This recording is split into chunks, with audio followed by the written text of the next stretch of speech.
Welcome to Wild West Garage. My name's Morgan. That's a 1950 Chevy cab. That's a 1950 Chevy right rear fender.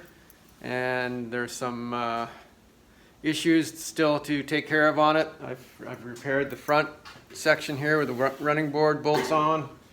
I repaired the back of the fender opening, the lower portion of the fender opening.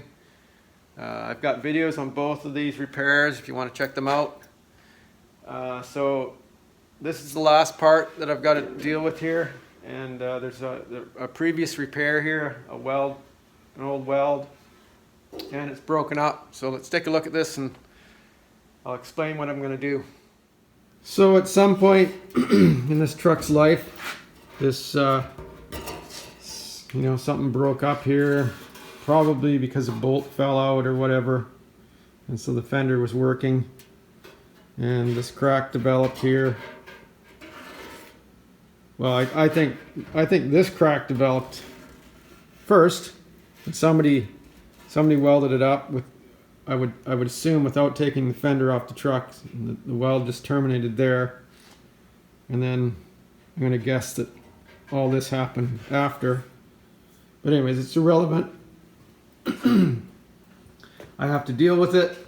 So another thing is here, there's a filler piece that goes in between the running board and the box, and I guess because this was cut loose here, moving around, it's almost worn right through the fender here. So what I'm going to do is I'm going to cut this along here, probably to about there, and then go straight up here and then across, and take care of this whole problem with one patch. So because this is so distorted now, there's a big all offset here, and I don't know where this is supposed to be, like, this curve. I've taken the other fender and I've got a piece of MDF there, and you can see I just drew a line. This fender has a little repair here too. That's why that line goes all squiggly, because there's a gas weld here. But it's got a nice flow to it. So, and this is the only thing I've got to go by, so I've got to go with it. So I'm going to cut this out, and then I can use it as a template to get that other fender back into shape. So you can see how much this doesn't line up. So if I bring it down here like this,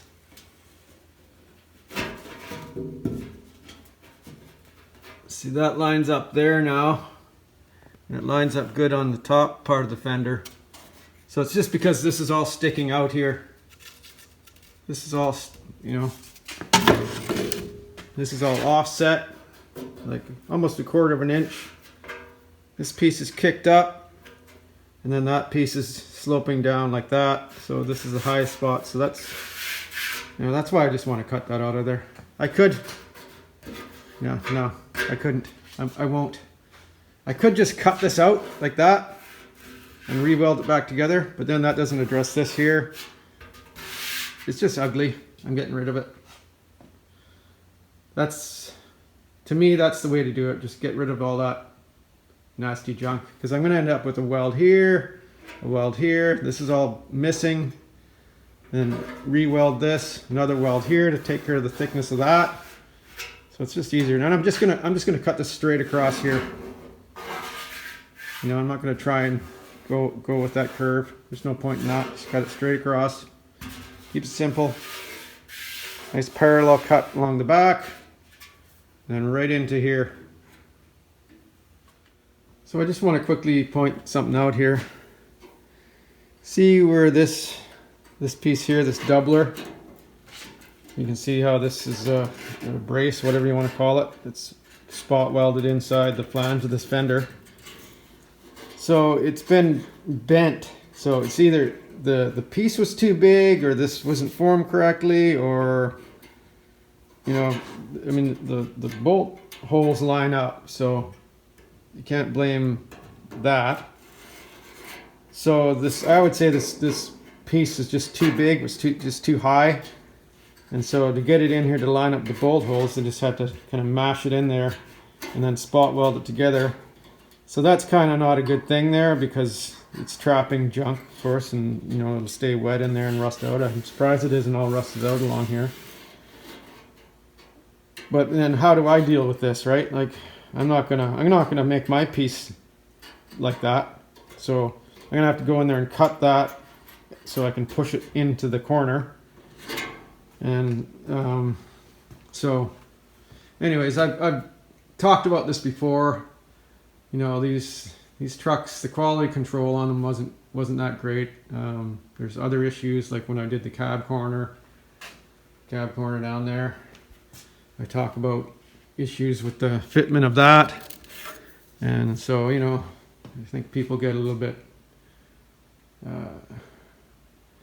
carried away with the fact that they say that these are built out of real metal, they're real strong, don't build them like they used to. Trucks were better in the old days. Yeah, they were better in the fact that they were easier to work on, I guess, simpler, compared to today's overly complicated trucks with all their electronic junk and emission control stuff, and just the witchcraft that goes on to make it hard for the average guy to work on his truck. Yeah, so that's, from that aspect, I can see why people love these old trucks, especially guys like me. But really, they weren't built better than today's trucks. Today's trucks are far superior. And if you want to kind of put things into perspective, check this out. This is a tag off this truck: maximum allowable gross weight, including chassis, cab, body, payload, and driver. So basically, I had a 2001 Dodge, Cummins powered Dodge, 3/4 ton, and I put 3,800 pounds of scrap metal in the back of that truck, and you could hardly tell it was there. So I don't think this truck would. Well, this is only a half ton, so what does that mean? This truck weighs maybe 3,200 pounds empty. So so there you go. I mean, it's, and then the payload in half ton Chevy pickup today is probably the half ton. I guess half ton is a half ton, but I guess they keep upping things, right? So an empty half ton truck probably weighs 4,200 pounds or more these days, without anything in the box. So there you go. So now with this mangled section cut out, you can see how well this is fitting here. Now it rocks a little bit, but I wouldn't expect it to fit absolutely perfectly, right? But it fits overall a lot better than it was. And here's the blank. So just cut it out, threw it in the brake, put a 90 on it. So this is how it fits now, as in it doesn't fit. So one thing I noticed about this Fender is it comes out of here pretty, well, it's not a 90, but it comes out and then it swoops up like this.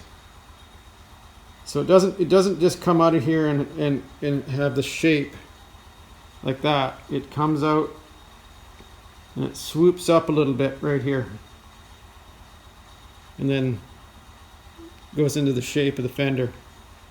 So it's a little flat right in here. You can maybe see that. You see it better from this side. See that? You can see it doesn't round out like this. It comes in, or it comes out rather, And then it goes into this round shape here. See that mark I made there? Another one over here. So that's obviously showing me on the pattern where that piece is missing from the fender. So now what I have to do is make this fit the template. And I'm going to do that by shrinking this along here. It's not going to take much because there's not much shape in this part of the fender here. In fact, it almost looks like it goes straight down there. So if I take a straight edge, yeah, so it's really straight in this, I guess, the bottom third of the fender. I'm just going to go ahead and do some wheeling here in this area here. I don't need to do any here. I'm happy with the shape that's here, and I talked about that swoop, and it's got that going on right now. So I just got to put a little bit of shape in this part here.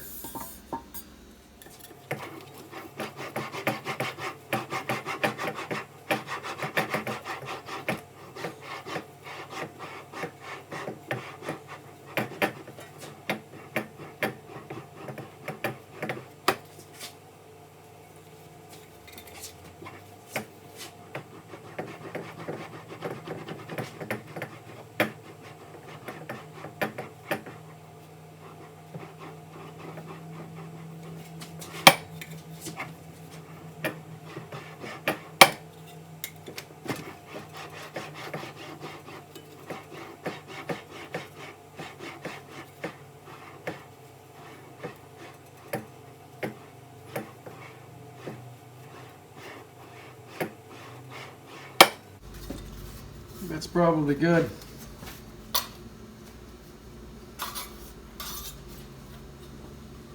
So this is fitting on here really nicely now. I went very quickly developing this piece.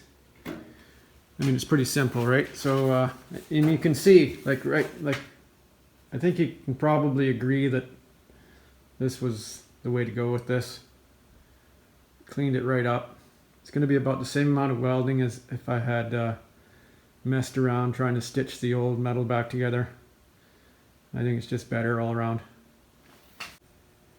So I've got the piece all clamped on here, and it's fitting very nicely. Sticking up a little bit right here, but that's an easy thing to do. Just bend this a little bit here. But I mean, it's a pretty basic panel, and you can see it's, you know, nicely matching the contour of the fender. It looks like it's flowing in there nice. There's nothing, yeah, it just eyeballs in really nice.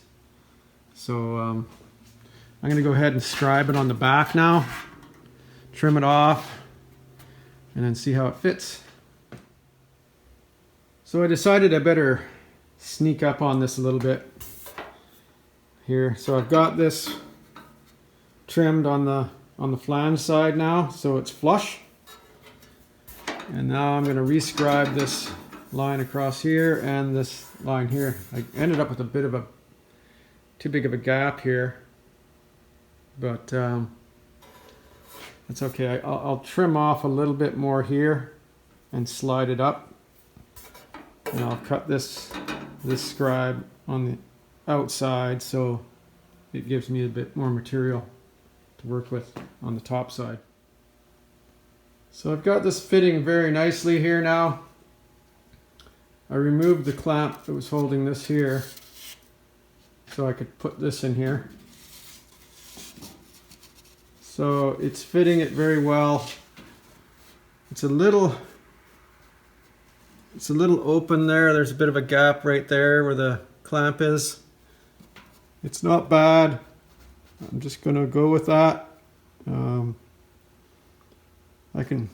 I'll be able to fine tune everything once I get it all welded together. If I have to, I can I can shrink this a little bit here. It'll be kind of awkward to get it in the shrinker, but it'll go in there. There's enough room to do that. Anyways, I'm just going to go ahead and start tacking this together now, and then we'll see how it fits the template. So I thought the camera was rolling, but so for all this spot welding, the camera was not on. Apologize for that. So anyways,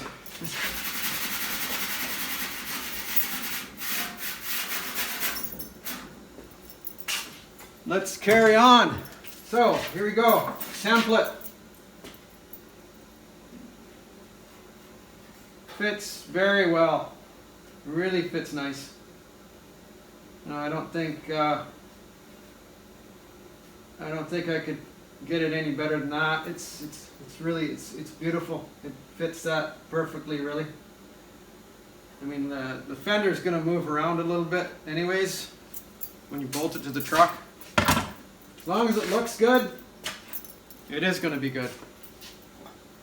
So I've got a little bit of an overlap situation right here. So let's nip a little bit of this off.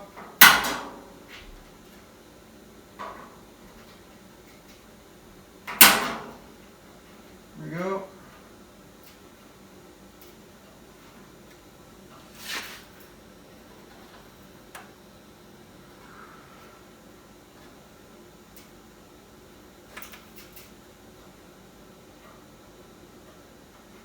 That welded up, and then I'll do the other side.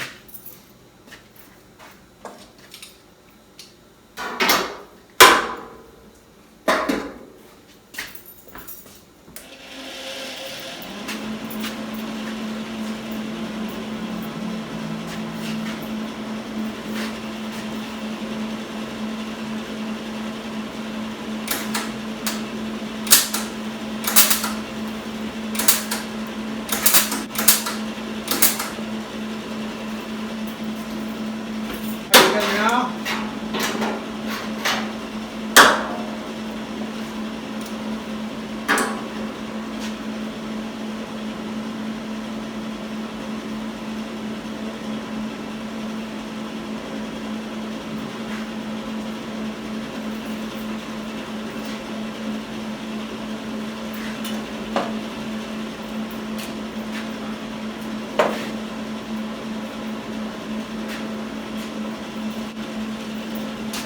This is my excavator tooth dolly. If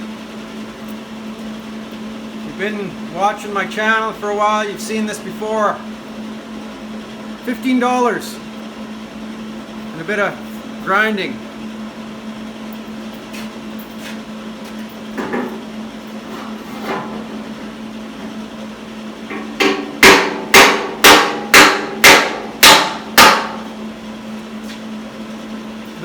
The corner here wasn't lined up, so this is the perfect tool for that. It gets right up in the corner.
rocking right in here. So once I put that brace back in, I'll be able to fix that. Yeah, it's really good.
That really looks good.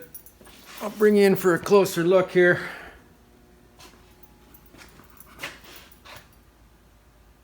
So I blew through here in a couple of spots. So it's blew through right there, blew through a little bit here, and I blew through there. It's pretty thin down in this area here. I guess it's, well, it's rusty too, right? So maybe I don't know, maybe I should have taken it down further, but I think it's going to be fine. But if you look at this, you eyeball that, it looks really good. Nice transition. You know, I got the swoop thing going here. You know, it's good. It's beautiful. I like it. That was an easy patch. That just made my life so much easier than trying to repair what was there. So I just have to make this now, this brace, drill some holes, finish welding it, grind it down. So I'll finish welding it, get it all ground down first, get the shape the way I want it, and then I'll put this brace back in.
am looking. I don't know if that's working or not. Anyways, wow, you do it all, don't you? That's absolutely impressive. This is what I love doing right here.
So, I'm not going to say it. I'm not going to say good enough. I just said it. I said good enough. Rather, this is an acceptable result. I'm not going for a no fill finish here. This is going to have filler on it. This area here is pitted. So once that, you know, gets cleaned up, it's going to require filler. So there'll be a skim of filler over this whole area. It might be a little high right here, but I can fix that with some shrinking later on if I need to. So the next step here is to put this brace in. I know it didn't extend beyond this. I cut it past where the brace ended, but I'm going to extend the brace all the way down to here, just to, you know, just to go over top of this weld, just in case, you know, that if it's going to fail anywhere, it's going to fail there, and it's going to fail there. So I want to put that brace down beyond this weld seam here. So I've got the brace in there, and I'm going to mostly spot weld this on here. I've got a spot welder, but right here where the original metal is, it's a bit rusty on the front and back side at the moment. So I just drilled a hole in there. I'm going to plug weld that. There's a couple of holes here where I drilled out spot welds, and I'm going to plug weld those. And then of course I've got the seam here that I've got to weld up. So I'm going to get this plug welded in here, and then I'm going to put the template back on, size it up, and maybe move this up and down a little bit if I think I need to. And then I'll finish welding it out, and I'll spot weld this. So I've already gone in here. That's a mount hole for the fender, or the filler piece that goes here, and these are two mount holes. So I've got them drilled out in the panel, but I still have to punch them through the brace, and I'll do that after I get it all welded together.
So there we go. Another successful repair on the Fender. It's not perfect, but like I said, it's gonna get some filler. I am gonna I'm going to do a little bit more work on it to smooth it out a little bit. Like I said, maybe a little shrinking here, but for now, I'm just going to leave it alone. And I went ahead and spot welded the brace in here as well. So 1, 2, 3 rust repairs, well, crack repairs, I guess, on this Fender. Cracks. Yeah, it's basically just broken up metal that I had to cut out and replace. So not so much rust, but just damage. So it's all spot welded in here, all the holes drilled. Turned out really well, and I'll show you how this fits here, this template.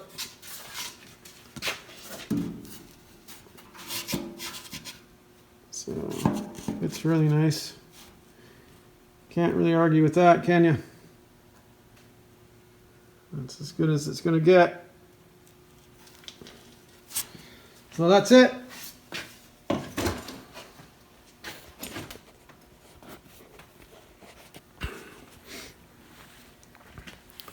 So I'm just going to keep going on this truck project, and I'm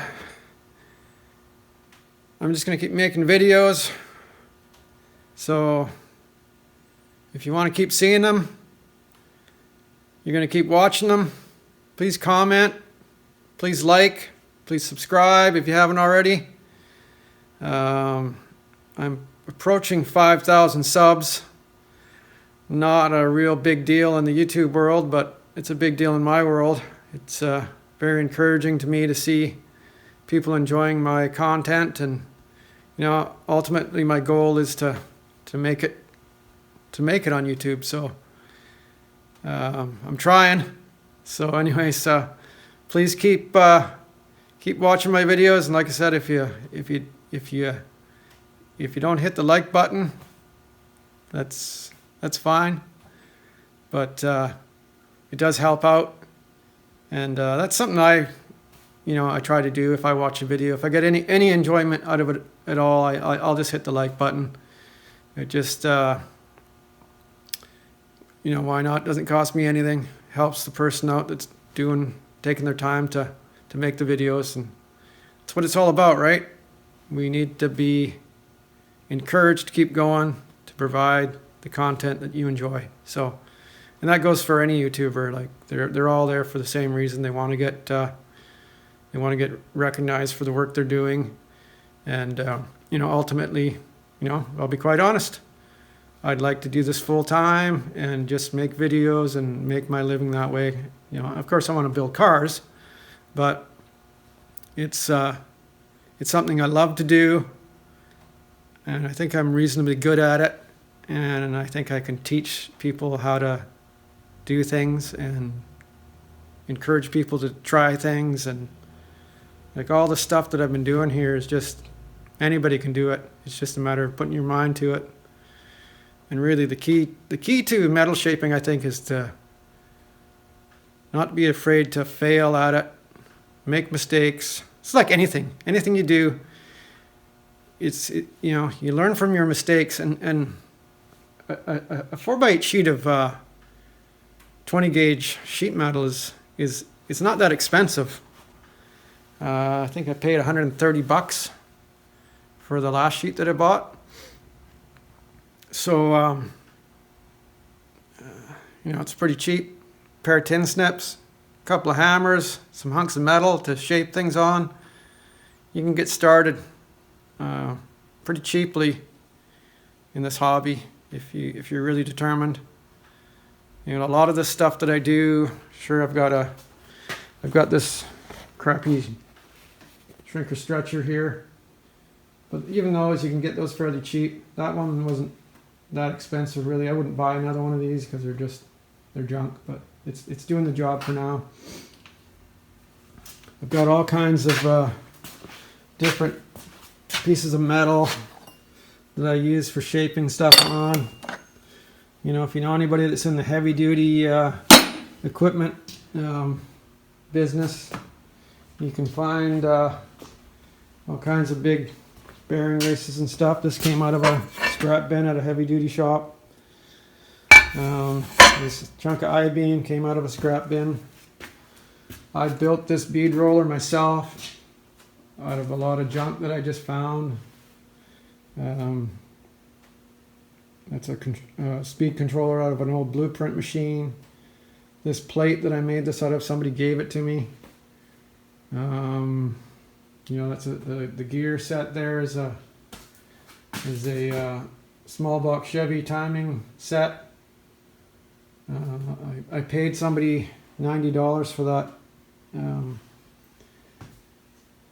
DC gear reduction motor. I just found it online. I had to buy some material for the shafts. These dies I made out of, you know, just material that I've scrounged. Of course, I have a little lathe that helps. But, you know, if you don't have a lathe, or you can buy those dies, they're not that expensive. Just bit by bit, you know, I've been collecting parts over the years, and scraps of metal and whatnot. Here's another thing I made from found items. I've got videos on all this stuff. I got a video on this bead or English wheel. I've got a video out on that, the bead roller. So, you know, it's, you know, I probably got a few dollars in equipment now, but it's a lifetime of collecting stuff, right? Even that welder. I got that welder for like $100 because the guy that owned it didn't think it worked. But it was an operator problem. So, you know, if you're patient, you can find deals, right? I traded this anvil for a vise.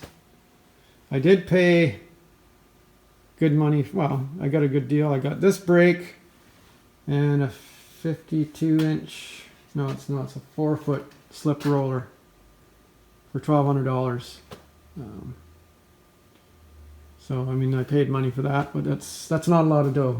I just, you know, I found an opportunity online and I took it, right? This little machine here, this scroll saw, a friend of mine had it, and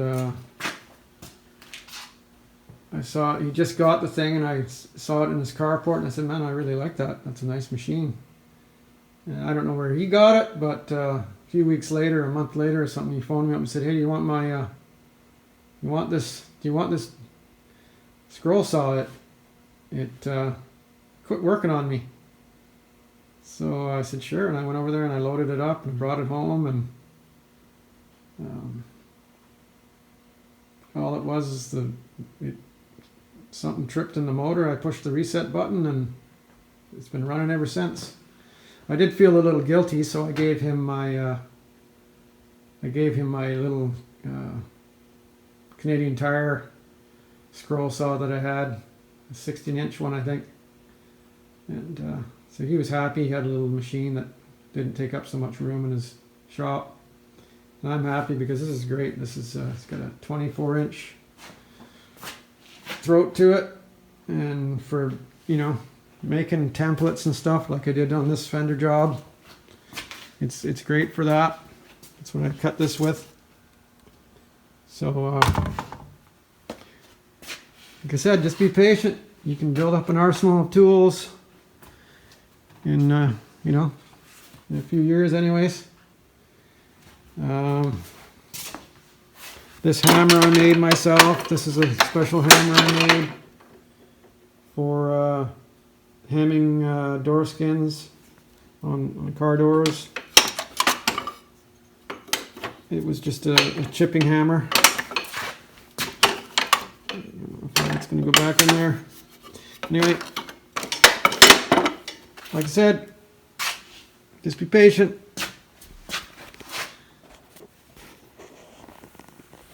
Thanks for watching. See you next time.